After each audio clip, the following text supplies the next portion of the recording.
For anti-apartheid groups in South Africa, scenes like these are a cause for despair. In areas of the Natal province, black-on-black violence has reached proportions of near civil war, as political factions wage running battles for control of the local black townships.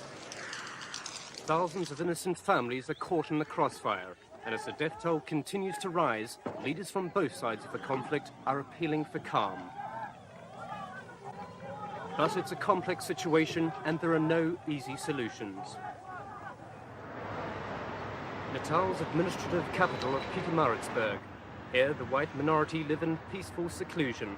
But just a few miles away in the neighboring black satellite townships, a war of terror is being fought between the supporters of the Zulu Inkatha Movement and South Africa's largest anti-apartheid group, the United Democratic Front.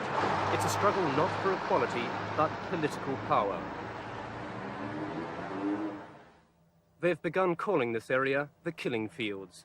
Officially, more than 100 people have been murdered in the last 3 months. Unofficially, that figure could be 4 times as high. While the root cause of the violence appears to be political, the unrest has been fueled by tribal values and, to an increasing extent, by blatant thuggery. Armed with guns and homemade weapons, gangs from the opposing groups launch attack and counter-attack in what has become a vicious cycle of reprisal raids. These UDF supporters admit the situation is out of control, but blame Inkatha. How many people have been killed in your area? More than 1,000. Yeah. Don't you think this fighting is bad? This fighting is bad, but they must listen to us and let us have our freedom. The Zulus have a traditional tribal influence over many of the black townships here, but the Inkatha movement is determined to maintain the loyalty of its people and control over the region.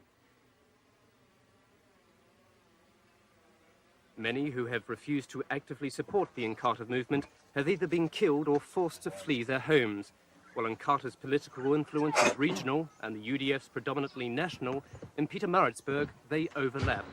A warrior race which makes up the largest proportion of black South Africans, the Zulus see their power base being eroded.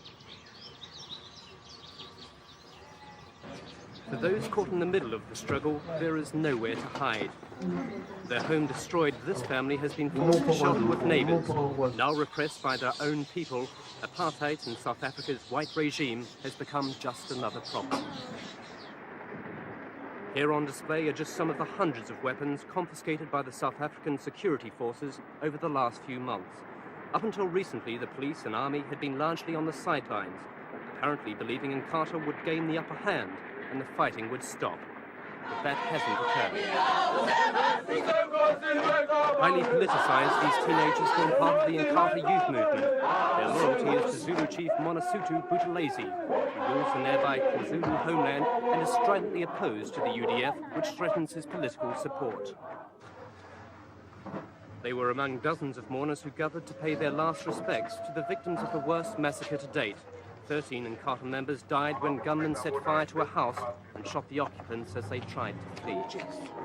With this degree of grief and bitterness, it's easy to see why the cycle of violence has continued. But the cycle has to be broken.